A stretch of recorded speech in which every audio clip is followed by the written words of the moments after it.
Hello world and hello amazing Philippines. Good day. Today we're going to discuss about, of course, another module in our technology for teaching and learning. And of course, the title of this is about theories and principles in the use and design of technology-driven lessons. And this is actually module 5 of our lesson. So again, this is Sir A saying good day, and I hope that you're going to learn a lot of things today. Okay, so for, of course, our objectives, we have the following. The first is, of course, identified learning principles and theories that are applied in technology-driven teaching learning models. And the second one is use the learning principles and theories as basis in the development of the teaching plans and, of course, selection of instructional materials. And as teachers, of course, we are facilitators of learning, and we integrate, of course, technology in our teaching. So we should know, of course, who our learners and how to approach, of course, instructions. And our primary role is, of course, to provide learning experiences that, of course, help to achieve, of course, the defined outcomes. So our outcomes are, of course, the objectives that we have, or the intended learning outcomes, or the ELO for that matter. So we have 8 M's, or the elements of teaching that we need to remember. So the first is, of course, the milieu. It's the learning environment, okay, where you're, of course, having your lecture, your lesson. But supposing if we're going to talk about, of course, our milieu for today, okay, we have, of course, the online setup, okay. And we have also the matter. When we say the matter, it's the content of the learning. So it talks about, of course, the topic, okay, or the subject matter for today, or the lesson. We have also the method, and it talks about, of course, teaching and learning activities. We have the materials. It's actually the resources of learning that we're using. Of course, the media, that can be, of course, a communication system. We have also motivation. It's arousing and sustaining interest in learning. And of course, we have mastery, that talks about the internalization of learning. And of course, the measurement, that could probably talk about the evidence that learning took place. So that's it. Again, we have the 8 M's. The first is milieu, matter, method, material, media, motivation, mastery, and of course, measurement. Okay. And we have also, of course, these Edgar Dale's cone of experience. So this is probably particular ready to you, okay, because we have discussed this one in another subject. And of course, there are the cones of the experience that we can have. And if we're going to talk about, of course, the first, the cone of experience, rather, it is first introduced in K. Dale's 1946 book that is known as the Audiovisual Methods in Teaching. And it is designed to show, of course, the progression of learning experiences from the concrete and to the abstract. And when we say, of course, concrete, if we're going to differentiate between the concrete and the abstract learning, so when we say, of course, concrete, it is first-hand experiences wherein learners has some control over the outcome, and it incorporates the use of all 5 senses. Then, however, of course, the abstract learning, there is, of course, difficulty when not enough previous experience or exposure to a concept. And of course, every level of the cone uses abstract thinking in some way. So that's it. Okay, if you notice, there is, of course, the band of the cone, okay, of this Dale's cone of experiences. So we have, of course, the influence of these. Okay, according to Hoban, then Ziesman's visual media graph, okay, but it talks about, of course, the value of educational technology, and it is based on their degree of realism. So the more real, the better. And according to Jerome Bruner's theory of instructions, there are three levels of these. The inactive, which is the direct experience, the iconic representation of experience. And we have, of course, the symbolic, okay, that talks about the words and visual symbols. And of course, the process of learning must begin in concrete experiences and move toward the abstract if mastery is to be obtained. So that's it. Okay, let's have the levels of the cone of experience. So let's start with, of course, the inactive. So we have here the direct experiences. We also have the direct, okay, we have, of course, direct purposeful experience, one tribe, and of course, the dharmatized for that matter. Again, for inactive, we have, of course, the direct purposeful experiences, the contrived, and of course, the dramatized. Let's have the iconic. So when we say, of course, iconic, these are pictorial experiences. So we can have here demonstrations, study trips, no exhibits, educational televisions, the motion pictures, recordings, even radio, and of course, still pictures. And lastly, of course, we have the symbolic, which is highly abstract experiences. And this includes, of course, the visual symbols and, of course, the verbal symbols. If you notice, the symbolic belongs, of course, at the top, no? The verbal and the visual. So that's it. Again, the three levels of the cone of experience are the inactive, the iconic, of course, the symbolic. Okay, well, of course, now the band in the Dale's cone of experience. So let's start with, of course, the lower portion, which is probably the bigger. No? Okay, so we have the direct and purposeful experiences. So examples of these are, okay, of this is actually working in a community and tutoring elementary kids, wherein there is, of course, direct experience, now or first-hand experience. And this should be, of course, the foundation of experiencing learning. And you have, of course, have direct participation in the outcome. Then there is the use of all senses. Okay, for that matter. The second, probably no, from the lower portion is, of course, the contrived experiences. Here we can have models and mock-ups, okay, to be used, no, or are used. Then we have editing of reality, and of course, necessary when real experience cannot be used or are too complicated for that matter. So examples of these are, of course, pilot, the use of a pilot simulator. So we have, of course, mock-up, no, of also of the auto plan to show, of course, the automaking process. So we cannot bring, of course, the airplane, supposing na in inside the classroom, even probably the car. So we can have, of course, the mock-up for that. Again, the second, of course, is the contrived experience. Okay, let's have, of course, the third one. So we have, of course, the dramatize. So it allows actually students to actively participate in a constructed experience through role playing and the dramatization. So there is the role play and dramatization, not dramatization or to traumatize. Then it can be, of course, used to simplify an event or idea to its most important parts, and it's actually divided into two categories. We have the acting, which is there is actual participation, and it, of course, it is more concrete, and of course, the observing, which is watching a dramatization that takes place, no? And probably it's more abstract by nature.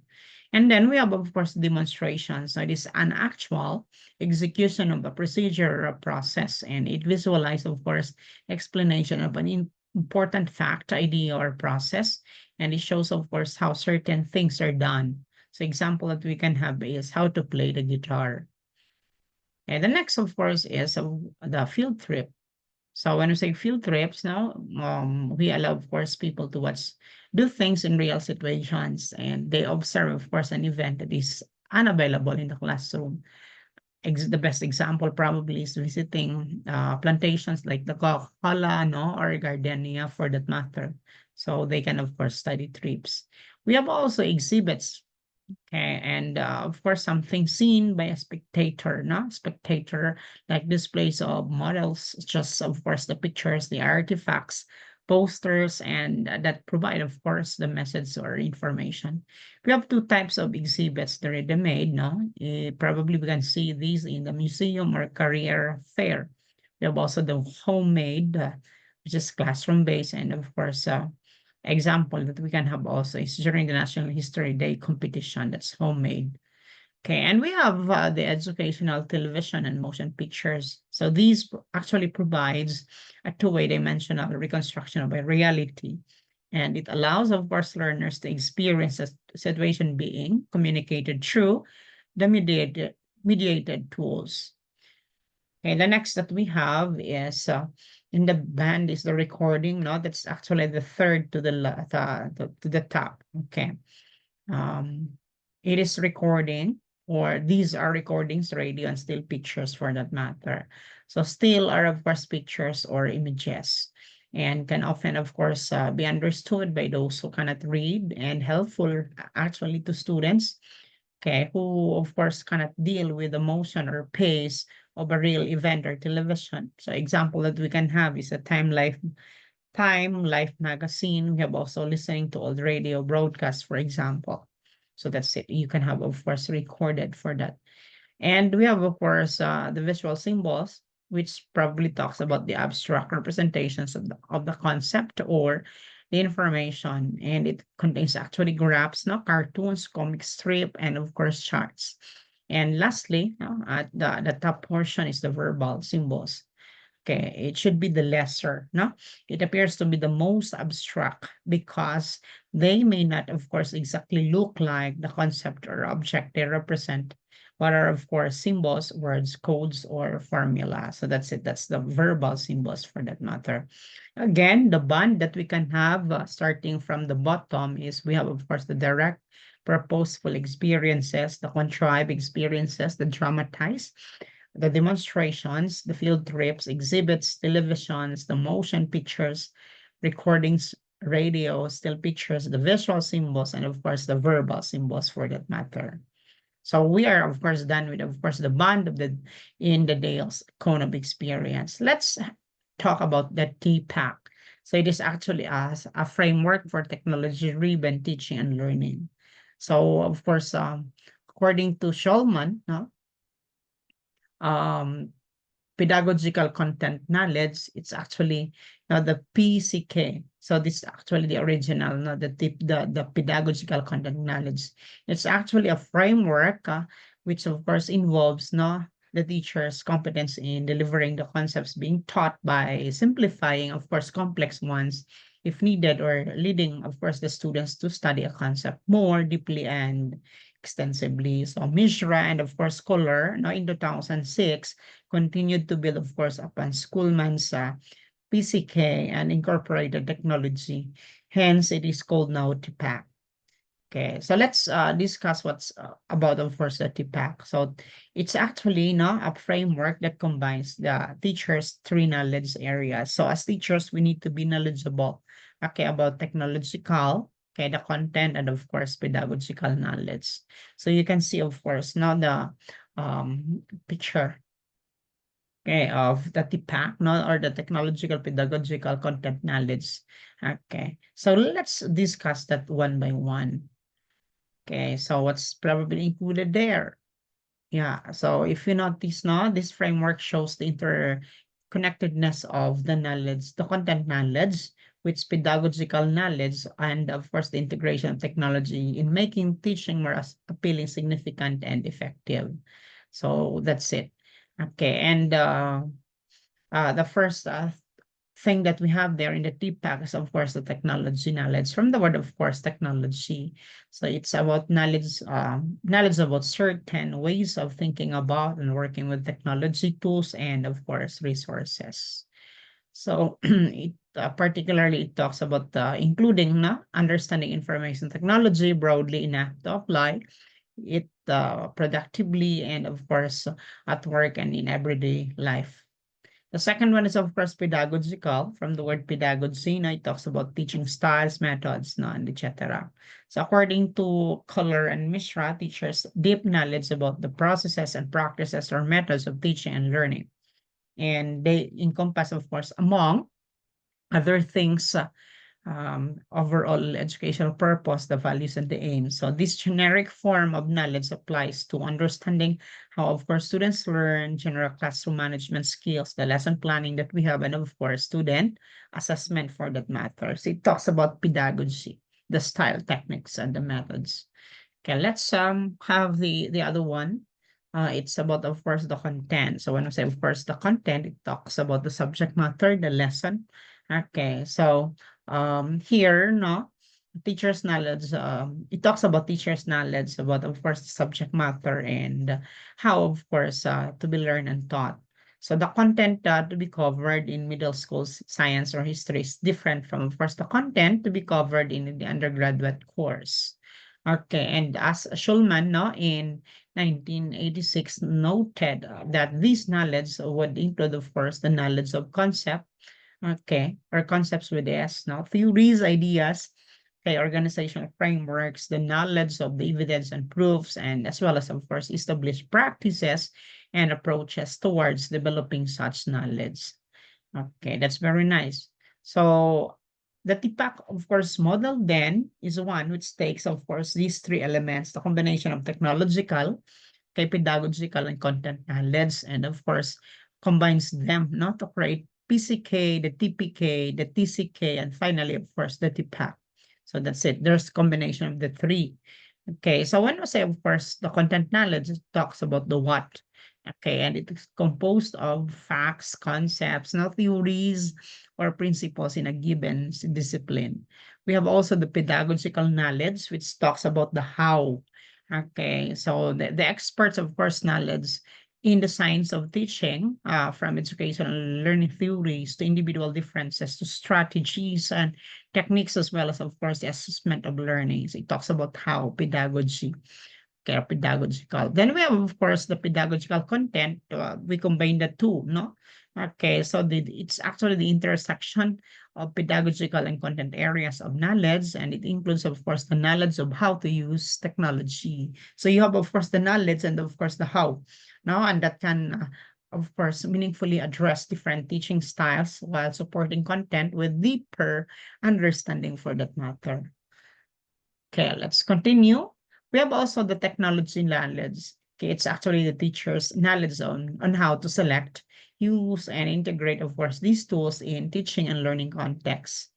And technology, of course, content knowledge, okay, is now the intersection of technology and the content areas of knowledge. So it is when, of course, technology is used in a specific subject area to enrich and deepen students' understanding of content. I like the word enrich and deepen, no? Students' understanding of content. We also have, of course, the technology pedagogical knowledge. Okay, and it's about knowing how to select, use, or develop technology to manage students' learning. So, in overall, the intersection of all the knowledge areas is known as, of course, the TPAC. And TPAC is about what teachers know, okay, how they teach, and how technology, of course, is used in the delivery, okay, of the lesson to make it more engaging and, of course, making teaching and learning more relevant in, of course, the lesson. So that's for the generation, relevant in the generation. Okay, so that's it. That's nice, probably for us. Okay.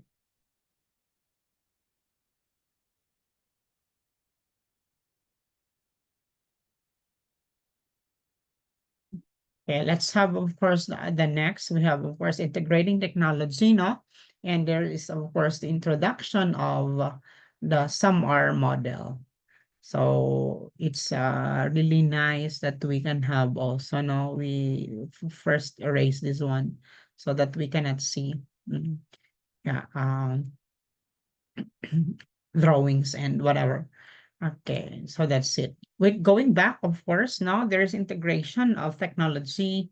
Okay, and we can have, of course, the SumR model. So when we say SumR, it starts with SAMR.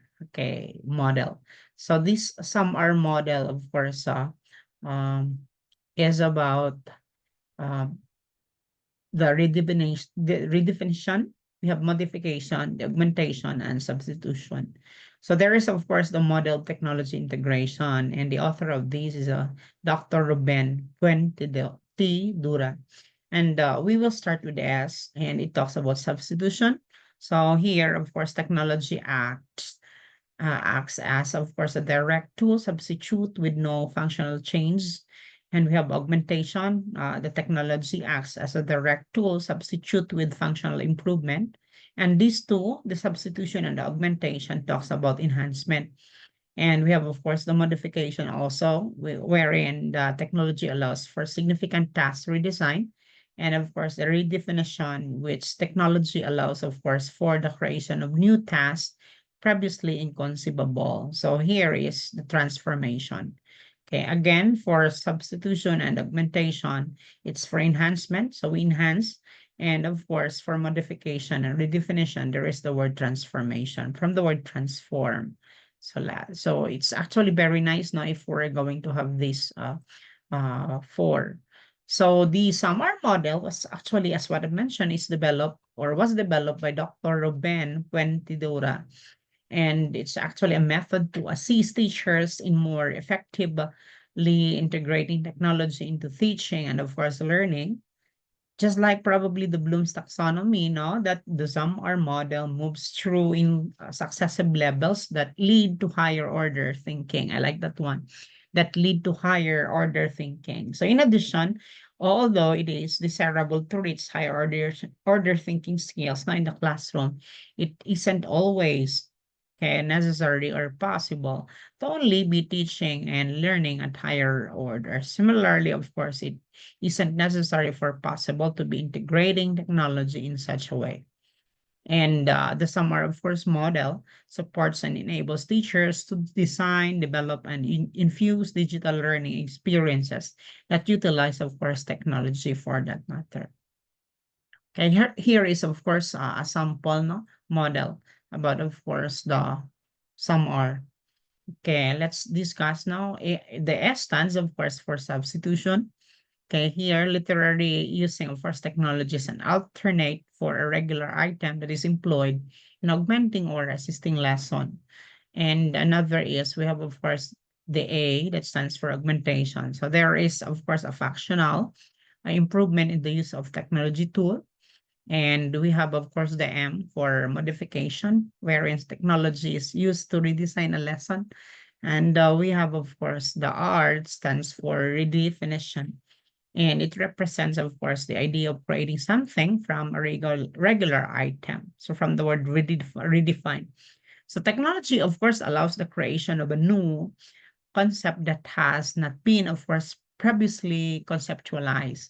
And it is being, of course, labeled as transformation of learning according to Gwen Tidura. So that's it, transformation.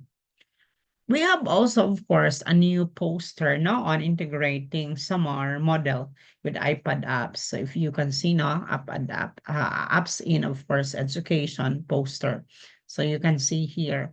And there is, of course, free resource, no resources for educational web tools, the 21st century skills, and of course, the tips and tutorials on how teachers and students, of course, integrate technology in education.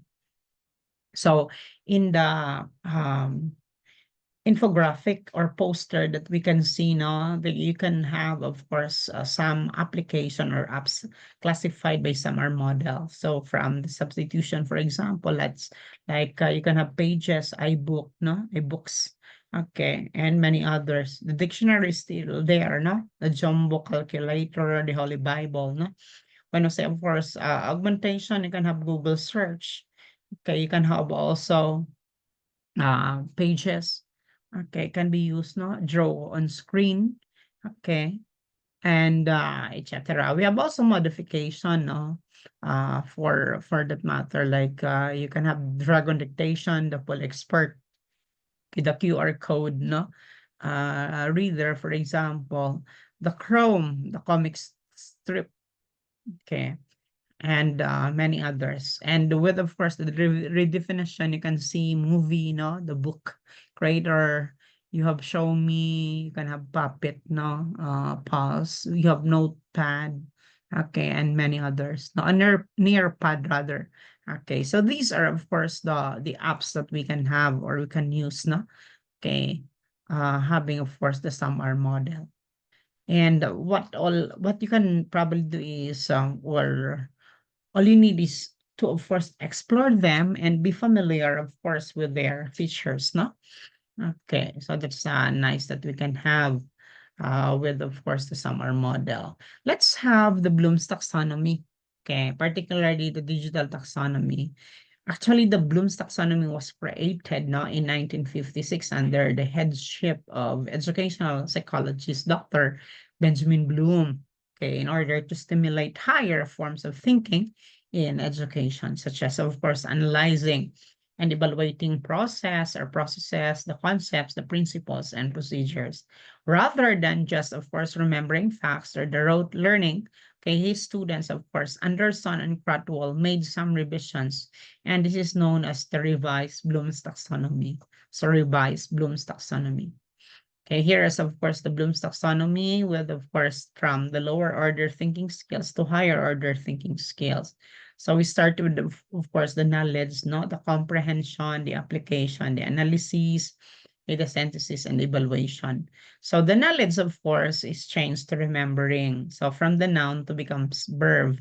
And the comprehension is understanding, the application is applying, analysis is analyzing, but the evaluation from, of course, the original Bloom's taxonomy, no? Step down as number 5. Okay. And the synthesis becomes, of course, creating. So in the Bloom's revised taxonomy, the higher order thinking skills probably can be uh, taken, no, from creating. So as students, we need to let our students to create new things. Okay, probably they can have new concepts, new theories, no, and so on, or products or output for that matter. So that's it. Okay, again, in the Bloom's revised taxonomy, it becomes, of course, the verb that started the remembering, no? Understanding, applying, analyzing, evaluating, and of course, creating. So that's it. Okay. We have also, of course, this infographic that shows, of course, the relation of summer model to Bloom's taxonomy. So if we're going to have these blooms in this side, okay, so you can see there, of course, remembering. And remembering falls with substitution. Yeah. Um, but if we're going to have understanding, it can be, of course, in the augmentation together with applying. Okay, but applying can be also in the modification together with, of course, analyzing and evaluating. Thus, of course, the evaluating can be both in modification or in redefinition. But the highest level is creating, no, in the SumR model. Okay, it's with the redefinition. So educator designs a task that has, of course, a significant impact on students' outcomes. So that's it. That's the most important thing that we can have. Okay. And it's very nice. The next is, of course, the pedagogy, no? Wheel. Okay, and this is very helpful. Actually, you can see here the levels of the Bloom's revised Bloom's taxonomy, wherein you can have remember, understand, apply, analyze, evaluate, and create.